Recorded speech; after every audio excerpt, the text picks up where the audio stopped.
গুরুত্বপূর্ণ একটি টপিকস নিয়ে আলোচনা করব। টপিকসটা হচ্ছে control flow statement. Control flow statement হচ্ছে এতদিন আমরা নরমালি একটা প্রোগ্রামের শুরু থেকে শেষ পর্যন্ত প্রত্যেকটা লাইনকে এক্সিকিউট করেছি। এখন এই যে নরমাল এক্সিকিউট ছিল, এক্সিকিউটকে এখন আমরা ইন্টারাপ্ট করব অথবা কন্ট্রোল করব, যাকে আমরা বলতেছি কন্ট্রোল ফ্লো স্টেটমেন্ট।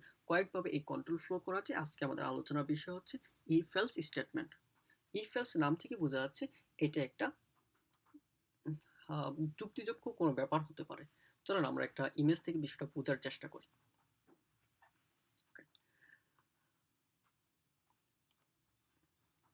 ইমেজটা হচ্ছে আমরা যখন একটা প্রোগ্রাম শুরু করি তখন কি হয়, শুরু থেকে একদম স্ট্রেট লাইন, সবগুলো লাইন হচ্ছে এক্সিকিউট করতে করতে হচ্ছে ইন্ট হয়ে যায়।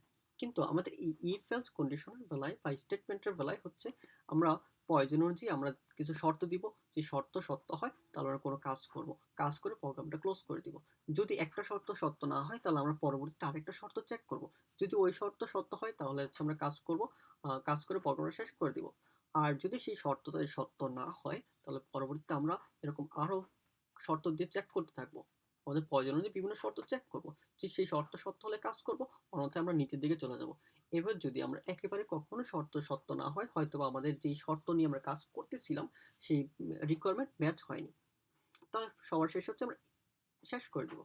ওকে, তাহলে আমরা আরেকটা ফ্লোচার্ট দেখি বা আরেকটা ইমেজ থেকে দেখি। এখানে একটা আমরা সিনট্যাক্স নিয়ে আলোচনা করি।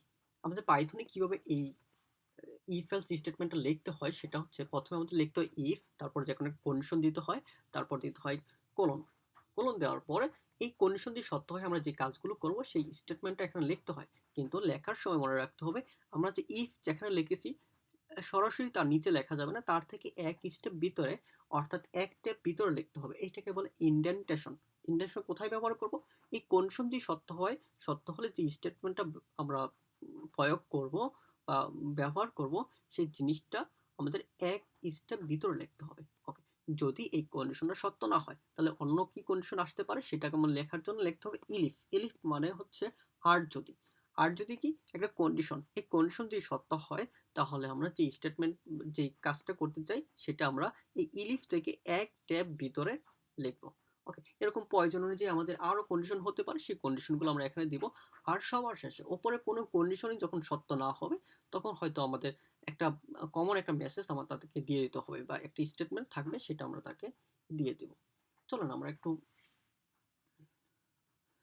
একটু চিন্তা, একটা লজিক নিয়ে চিন্তা করি। আমরা জানি যে কারো বয়স, বয়স অনুযায়ী আমরা যে মানুষের ক্যাটাগরি চয়েস করতে চাই তাহলে কেমন হয়। কারো বয়স যদি 7 বছরের চাইতে কম হয় তাহলে সে হচ্ছে চাইল্ড। আবার কারো বয়স যদি হচ্ছে 18 বছর, 7 বছরের চাইতে বড়, 18 বছর চাইতে ছোট, তাহলে সে হচ্ছে মাইনর। আর কারো বয়স যদি 18 চাইতে বড় হয় তাহলে সে হচ্ছে হচ্ছে অ্যাডাল্ট। আর যে কারো বয়স এই 7-এর চেয়ে ছোট না, 8-এর চাইতে 18-র চেয়ে ছোট না, 18-র চাইতে বড় না, তার মানে কি সে যে বয়সটা আমাকে বলছে সেটা ইনভ্যালিড বয়স। হয়তোবা সে বলেছে -100, -10। -10 তো কারো বয়স হতে পারে, তার মানে ইনভ্যালিড কোনো একটা উম বয়স বা এজ হতে পারে। তাহলে এখান থেকে আমরা যেভাবে কাজটা করব সেটা হচ্ছে আমরা প্রথমে একটা এজ ইনপুট নিব। আমরা এজ ইনপুট নিব, তারপর আমরা চেক করব ইফ ডিসিশন, যে ইফ কন্ডিশন চেক করেছি, এর যে এজটা আমি ইনপুট নিয়েছি সেই এজটা কি 7-এর চাইতে ছোট কিনা। যদি 7-এর চেয়ে ছোট হয় তাহলে আমরা তাকে বলে দিব যে তোমার বয়স, তুমি একজন চাইল্ড বা তুমি একজন শিশু। আর যদি এই কন্ডিশনটা মিথ্যে হয়, তার বয়স 7-এর চাইতে ছোট না, 7-এর চাইতে বড়, তাহলে নিচে এসে আমরা চেক করছি তোমার বয়স কি 7-এর চাইতে বড়, ঠিক আছে, বাট তোমার বয়স কি 18-র চাইতে কম কিনা। যদি 18-র চাইতে কম হয় তাহলে তুমি একজন মাইনর। এটা বলে আমরা প্রোগ্রামটা শেষ করে দিব। আর দেখলাম যে তার বয়স 18-র চাইতে বেশি, মানে এই কন্ডিশনটা সে ম্যাচ হয় না, 7-এর চাইতে বড় এবং 18-র চাইতে ছোট, এর মাঝামাঝি সে না, তার বয়স অন্য কিছু। তাহলে আমরা নিচে এসে চেক করবো তোমার বয়স কি 18-র চাইতে বড়। যদি তোমার বয়স 18-র চাইতে বড় হয় তাহলে তুমি হচ্ছে অ্যাডাল্ট। এই অ্যাডাল্ট বলে আমরা প্রোগ্রামটা শেষ করে দিব। ওকে, যদি এইটাও ম্যাচ না হয় তখন কি হয়েছে, তখন আমরা বুঝতে পারছি সে এমন একটা বয়স দিয়েছে যেটা এক্সিট করতেছে না, অর্থাৎ ইনভ্যালিড সে ডেটা দিয়েছে। তখন আমরা এলস এর ভিতরে তাকে বলে দিব যে তুমি একটা ইনভ্যালিড ডেটা ইনপুট করেছো বা ইনভ্যালিড ডেটা বা বয়স আমাকে বলেছো, তারপর প্রোগ্রাম ক্লোজ করে দিব। চলেন এখন আমরা একটু কোড করে দেখি। তাহলে কি করতে হবে, প্রথম আমার এজ লাগবে। আমরা ইউজারের কাছ থেকে এস নিচ্ছি, ইন্টিজার ইনপুট, তাকে বলে দিই ইন্টার ইউর এজ। ওকে, তুমি তোমার এজ বলো।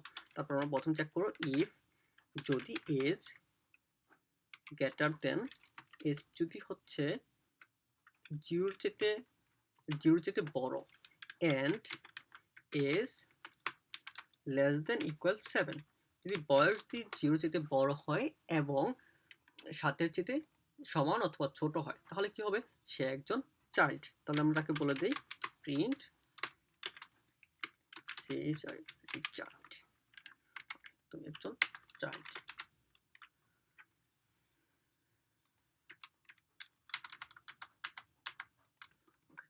যদি এই কন্ডিশন যদি সত্য হয় তখনই সে বলবে চাইল্ড। আর যে কন্ডিশন সত্য না হয়, তাহলে আরেকটা কন্ডিশন আমাদের ছিল, আরেকটা কন্ডিশন কি, ইলিফ আর যদি তোমার বয়স হচ্ছে 7-এর চেয়ে বড় এবং 18-র চেয়ে তুমি হচ্ছে ছোট, তখন কি হবে? আমরা তখন তো প্রিন্ট করে দিব প্রিন্ট টিনএজার, তুমি হচ্ছে টিনএজার। ওকে, যদি এই কন্ডিশনটা সত্য না হয় তখন আমরা চেক করব তোমার বয়স কি 18-র চেয়ে বড়, 18-র চেয়ে বড় এবং 65-র চেয়ে হচ্ছে ছোট। যদি এমন হয় তাহলে তুমি হচ্ছে অ্যাডাল্ট, প্রিন্ট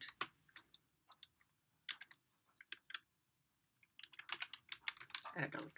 ওকে, আর ধরেন হচ্ছে তার বয়স 65-র চেয়ে বড়, তখন কি হবে? তখন আমরা তাকে বলে যে তুমি একজন সিনিয়র পারসন, এলস প্রিন্ট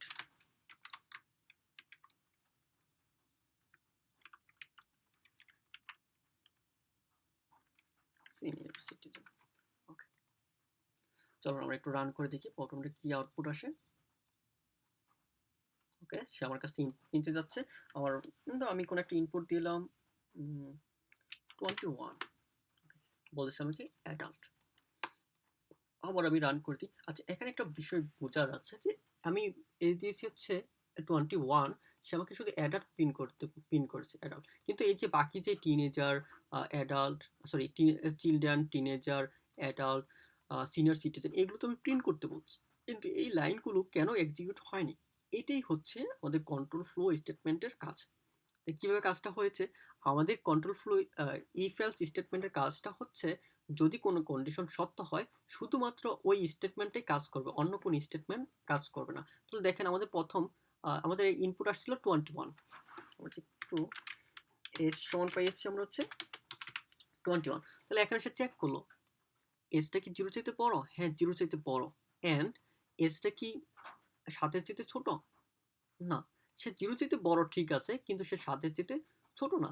অর্থাৎ এই দুইটা কন্ডিশনের আমাদের এই দুইটা কন্ডিশন ম্যাচ হচ্ছে না।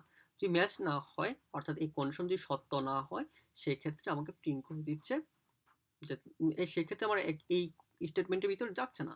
ওকে, যদি না যায় তাহলে আমরা পরবর্তী 8 নম্বর লাইনে চলে আসলো। 8 নম্বর লাইনে বলছে ইলিফ মানে হচ্ছে আর যদি কি 7-এর চেয়ে বড়, হ্যাঁ 21 7-এর চেয়ে বড়, অ্যান্ড 21 18-র চেয়ে ছোট, না 21 18-র চেয়ে ছোট না, তাহলে এই কন্ডিশনটা সত্য হচ্ছে না।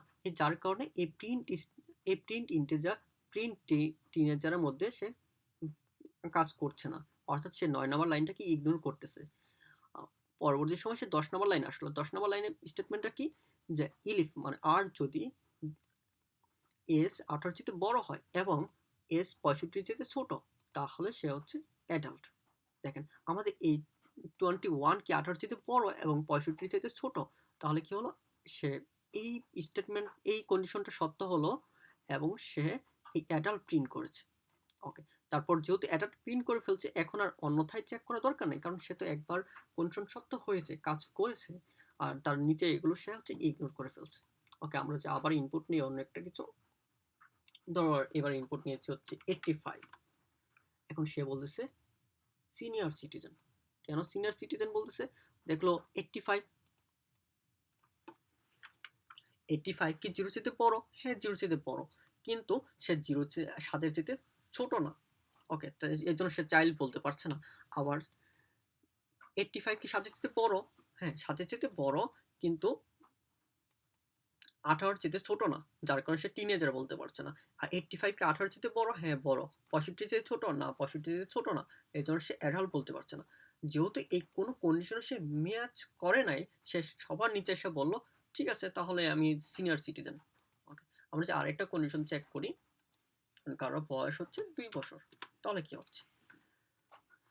তাহলে এখানে সে এজ হচ্ছে 2। প্রথম চেক করলো এজ, এজ কি হচ্ছে 0 চাইতে বড়? 2 কি 0 চাইতে বড়? হ্যাঁ বড়। এজ কি 7 এর চাইতে ছোট? হ্যাঁ ছোট। দেখেন প্রথম কন্ডিশন ম্যাচ হয়ে গেল। প্রথম কন্ডিশন যখন ম্যাচ হয়েছে তখন সে এটা প্রিন্ট করে দিয়েছে। যেহেতু এটা ইফ এলস স্টেটমেন্ট, সুতরাং একটা কন্ডিশন যদি সত্য হয়ে যায়, বাকি কোনো কন্ডিশন সে চেক করবে না, সবগুলোকে সে ইগনোর করে যাবে। তাহলে এখান থেকে দেখতে পারলাম যে নর্মাল একটা প্রোগ্রাম শুরু থেকে শেষ পর্যন্ত সবগুলো লাইনকে এক্সিকিউট না করে আমার প্রয়োজন অনুযায়ী লাইনকে আমি এক্সিকিউট করতে পারছি, যাকে আমরা বলছি কন্ট্রোল ফ্লো স্টেটমেন্ট। আমরা পরবর্তীতে এর সম্পর্কে আরো বেশি ইন্টারেস্টিং কয়েকটি প্রজেক্ট দেখব।